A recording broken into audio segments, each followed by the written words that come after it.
Hi friends, welcome to మన చందమామ కథలు. ముందుగా మీకు అందరికీ పరాభవనామ ఉగాది సంవత్సర శుభాకాంక్షలు. ఈ సంవత్సరం మీకు అందరికీ సుఖ సంతోషాలని ఆయురారోగ్యాలని కలిగించాలని మనస్ఫూర్తిగా కోరుకుంటున్నాము. పోయిన ఉగాదికి నేను ఒక రెజల్యూషన్ తీసుకున్నాను. అది ఏమిటంటే, మన చందమామ కథలు ఛానల్లో అప్పటికి 1000 సబ్స్క్రైబర్స్ ఉండేవారు. ఈ ఉగాదికి 1500 సబ్స్క్రైబర్స్కి రీచ్ అవ్వాలి అని టార్గెట్ పెట్టుకున్నాను. కానీ దురదృష్టవశాత్తు అది కుదరలేదు. ఇప్పుడు కేవలం మనకు 1150 సబ్స్క్రైబర్స్ మాత్రమే ఉన్నారు. కాబట్టి దయచేసి మన కథల్ని 10 మందికి షేర్ చేయండి. ఇందులోని మంచి విషయాల్ని 10 మంది నేర్చుకోవడం వల్ల మన సమాజం కూడా బాగుపడుతుంది. మరి ఈరోజు కూడా నేను ఒక మంచి నీతితో కూడినటువంటి కథతో నేను మీ ముందుకు వచ్చాను. కానీ ఈ కథలోని మోరల్ పెద్దవాళ్ళకి. మరి ఇలాంటి ఇంట్రెస్టింగ్ కథ నచ్చిన తర్వాత తప్పకుండా దీనికి ఒక లైక్, మీకు ఏ విషయం నచ్చింది అనేది కామెంట్ చేయడం మర్చిపోకండి. అలాగే మన చందమామ కథలు ఛానల్ను సబ్స్క్రైబ్ చేసుకొని చూస్తున్నట్లయితే చాలా ధన్యవాదాలు. లేకపోతే మాత్రం ఇప్పుడే సబ్స్క్రైబ్ చేసుకోండి. ఇటువంటి మంచి కథల్ని మీ ఫ్రెండ్స్ మరియు ఫ్యామిలీ మెంబర్స్కి షేర్ చేయండి. మీకు తెలిసిన వాట్సాప్ గ్రూప్స్లో దీన్ని షేర్ చేయడం వల్ల మన రీచ్ పెరుగుతుంది. మరి ఈ కథ ఏంటో చూద్దామా? మే 1998లో ప్రచురితమైన ఈ కథ పేరు మారిన దంపతులు. మరి ఈ దంపతుల్ని మార్చింది ఎవరు? వాళ్ళు అసలు ఎందుకు మారాల్సి వచ్చింది చూద్దామా?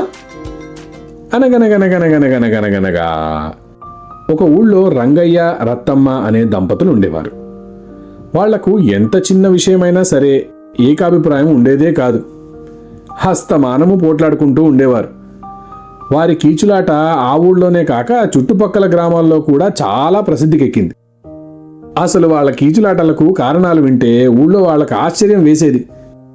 ప్రతి చిన్న విషయానికి పోట్లాడుకోవద్దని ఇరుగు పొరుగు వాళ్ళు ఎంత చెప్పినా వారు పట్టించుకున్నదే లేదు. అయితే వాళ్లకు లేక రాముడు అనే ఒక కొడుకు పుట్టాడు. వాడంటే ఇద్దరికి పంచప్రాణాలు.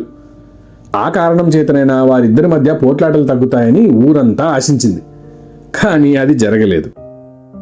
రాముడు పెరిగి పెద్దవుతున్నా కొద్దీ వాడికి తన తల్లిదండ్రుల కీచులాట బొత్తిగా నచ్చకుండా పోయింది. వాళ్ళు వాడి విషయమే కాకుండా ప్రతి చిన్న విషయానికి పోట్లాడుకోవడం వాడికి అస్సలు నచ్చేది కాదు. వాళ్లను గురించి పరిహాసంగా 10 మంది చెప్పుకోవడం అస్సలు సహించలేకపోయేవాడు. వాళ్లను ఏ విధంగా మార్చాలో వాడికి ఏమీ పాలుపోలేదు. 12 ఏళ్ల వయసులో ఉన్న కుర్రాడు ఏం చేస్తాడు? తీరని విచారంతో అలా దిగులుగా మారిపోయింది వాడి జీవితం. వాడు పశువులను మేతకు తోలుకుపోయి అక్కడే ఎక్కువ కాలం గడిపి ఆలస్యంగా ఇంటికి రావడం మొదలుపెట్టాడు. వాళ్ళ అమ్మా నాన్న అడిగితే ఏదో ఒక కారణం చెప్పి వారిని తప్పించుకునేవాడు. చివరికి వాడి తల్లిదండ్రులు వాడి ఇంటికి రావడం విషయంలో కూడా పోట్లాడుకునేవారు.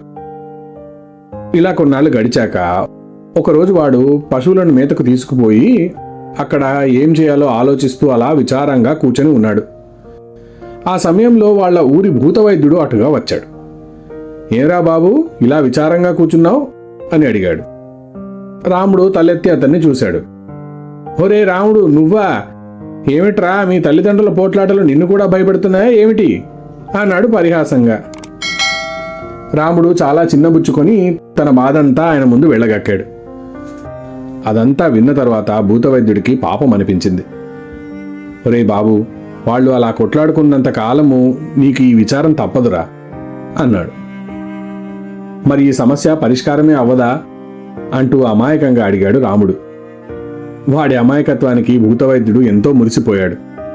నాయనా, దిగులు పడకు, నీ తల్లిదండ్రులను మార్చే అవకాశం నీకే ఉంది. దానికి ఒక ఉపాయం చెబుతాను, నేను చెప్పినట్లుగా చెయ్యి అంటూ భూతవైద్యుడు రాముడికి రహస్యంగా ఏదో చెప్పి ఇంటికి వెళ్ళిపోయాడు. ఆ సాయంత్రం పశువులను తోలుకొని ఇంటికి వస్తూనే రాముడు తల్లితో చిరాగ్గా మాట్లాడడం మొదలుపెట్టాడు. అమ్మా, నా చొక్కా ఉతకమని పొద్దున్నే చెప్పాను, ఉతికేవా లేదా? అసలు నీకు ఇంత మతిమరిపేంటే? నీకు అసలు కొడుకున్నాడన్న జ్ఞాపకం ఉందా లేదా అంటూ ఇంతెత్తున ఎగిరిపడ్డాడు. వాడి ప్రవర్తన చూసి రత్తమ్మ నిర్ఘాంతపోయింది. ఏనాడు తనను పల్లెత్తు మాట కూడా అనని కొడుకు ఏదో పూనకం వచ్చిన వాడిలాగా ఎగురుతుంటే ఆమెకు ఆశ్చర్యం వేసింది. ఆమెకి ఏమీ అర్థం కాలేదు. పైగా వాడన్న మాటలు అబద్ధం. అసలు వాడు తనను చొక్కా ఉతకమనే చెప్పలేదు. వాడిలో ఈ మార్పుకు కారణం మరేదో అయి ఉంటుందని ఆమె అనుకుంది. సరే పోనీలెమ్మని ఆమె సరుకులు తీసుకురావడానికి అంగడికి వెళ్ళింది. రాముడు అలాగే ఇంట్లో కూర్చొని ఉన్నాడు. కొంతసేపటికి రంగయ్య పొలం నుంచి తిరిగి వచ్చాడు. మూతి ముడుచు కూర్చున్న కొడుకుని చూసి, ఏరా ఏమిటి ఇలా ఉన్నావు, ఒంట్లో బాలేదా ఏమిటి అన్నాడు. బాలేకేం, చాలా బాగుంది, నలుగురి మధ్య తలెత్తుకోలేకపోతున్నాను అంతే అన్నాడు రాముడు. అదేంటి, నీకొచ్చిన తలవంపులేమిట్రా అని అడిగాడు మళ్ళీ. మంచి బట్టలు లేవు, ఎండలోనూ వానలోనూ ఉత్త కాళ్లతోనే తిరగాలి, చెప్పులు కూడా లేవు, ఒక్కగానొక్క కొడుకుని ఇలాగైనా చూసుకునేది అని రాముడు విసుక్కున్నాడు. ఈ మాటలు విని రంగయ్య విలవలబోయాడు. రాముడు ఎన్నడూ ఏదీ నోరు తెరిచి అడగలేదు. తండ్రితో ఎన్నడూ ఇంత నిష్ఠూరంగా మాట్లాడి కూడా ఎరుగడు. రంగయ్య ఏమనాలో తెలియక నీళ్లు నములుతున్నాడు. ఇంతలో సరుకులు తీసుకుని రత్తమ్మ ఇల్లు చేరుకుంది. తండ్రి కొడుకుల సంభాషణ కూడా ఆమె విన్నది. తండ్రితో కూడా వాడు మామూలుగా మాట్లాడకపోవడం ఆమెను ఆశ్చర్యపరిచింది. ఆ రోజు రాత్రి భోజనాల దగ్గర కూడా రాముడు ఎంతో పేచీ పెట్టాడు. తల్లిదండ్రులనిద్దరినీ బాగా విసిగించాడు. ఇలా వారం రోజులు గడిచాయి. ఇంట్లో ప్రతిదానికి రాముడు ఏదో ఒక తొంపులు పెడుతూనే ఉన్నాడు. అసలు మామూలు మనిషిలాగే లేడు. వాడు భూతవైద్యుడి సలహాను అమలు చేస్తున్నాడు. ఇదంతా చూసి రత్తమ్మ తన భర్తతో, ఏమండి, వీడికేదో గాలి తగిలినట్లుందండి, మంత్రం వేయిద్దాం అన్నది. మంత్రం ఏమిటే మంత్రం, మందిప్పించాలి అన్నాడు రంగయ్య. ఈ జబ్బుకు మందెవడిస్తాడండి, భూతవైద్యుడైతే మంత్రం వేసి క్షణంలో దెయ్యాన్ని వదిలిస్తాడు అన్నది రత్తమ్మ. ఏమిటే భూతం గీతం అని పిచ్చి మాటలు, వైద్యుడైతే గాని ఈ రోగం కనిపెట్టలేడు అన్నాడు రంగయ్య. ఇద్దరూ మళ్లీ పోట్లాట మొదలుపెట్టారు. చాలాసేపు అలా పోట్లాడుకోనిచ్చాడు రాముడు. ఇక ఈ పోట్లాట ఎంతకీ తీరదు అని వాడికి అర్థమైంది. కాసేపటికి వాడే కలగజేసుకుని, నేను ఫలానా భూత వైద్యుడి దగ్గరికే వస్తాను అని కరాఖండిగా చెప్పాడు. ఎవరి దగ్గరికి రాను అనకుండా కనీసం భూత వైద్యుడి దగ్గరికి వస్తున్నాననడంతో తల్లిదండ్రులు సంతోషించారు. మరుసటి రోజే వాడిని వెంట తీసుకుని భూత వైద్యుడి దగ్గరికి వెళ్లారు. వాడు చెప్పిందంతా భూత వైద్యుడు విన్నాడు. మీ కుర్రవాడికి పట్టిన దెయ్యాన్ని నయం చేయడం పెద్ద పనేమీ కాదు, కానీ నేను మిమ్మల్ని ఇద్దరినీ విడివిడిగా ఒక ప్రశ్న అడుగుతాను. ఆ ప్రశ్నకు మీరు సరైన సమాధానం చెప్పాలి. అప్పుడే నేను మీ వాడికి పట్టిన దెయ్యాన్ని వదిలిస్తాను, సరేనా అన్నాడు. రత్తయ్యకు రంగమ్మకు ఏమీ అర్థం కాలేదు. వారిద్దరూ గంగిరెద్దులా తల ఊపారంతే.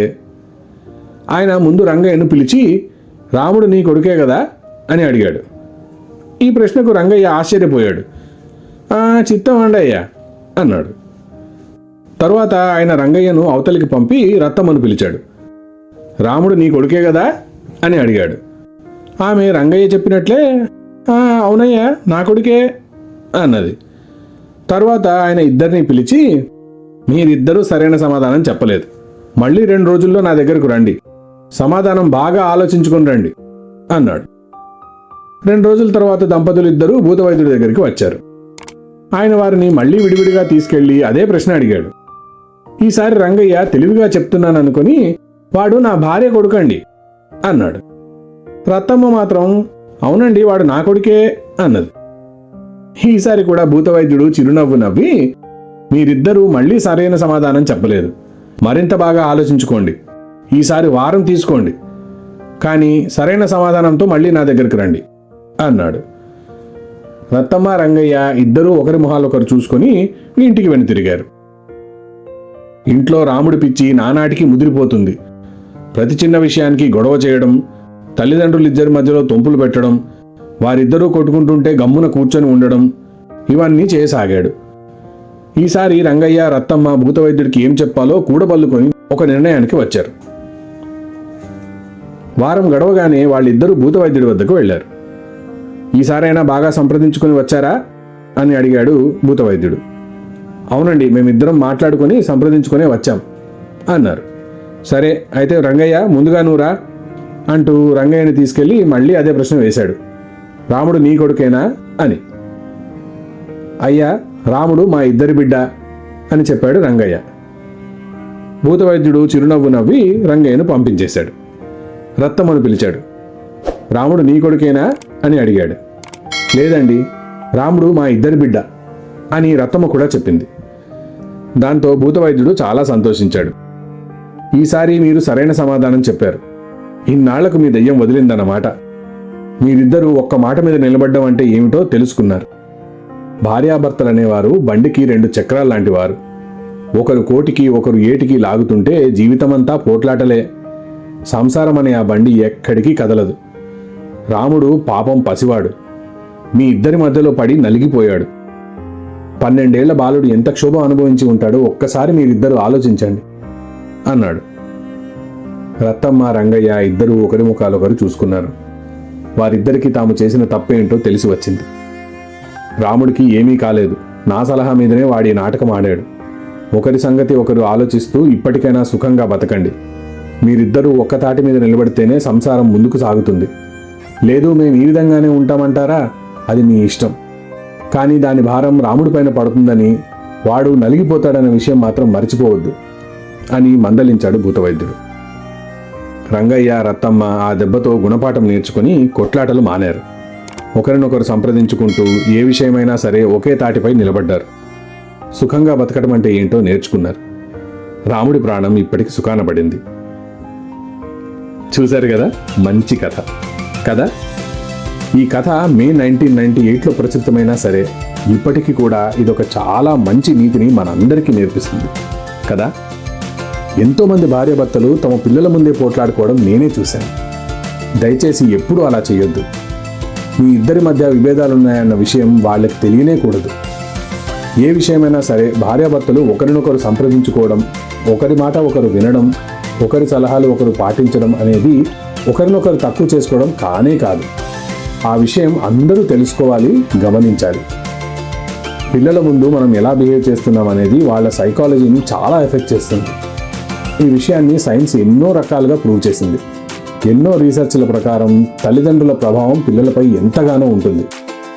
ఆ ఇన్ఫ్లుయెన్స్ పాజిటివ్గా ఉన్నప్పుడు మాత్రమే వాళ్ళు పాజిటివ్గా మంచి వ్యక్తులుగా సమాజంలో బతకగలుగుతారు.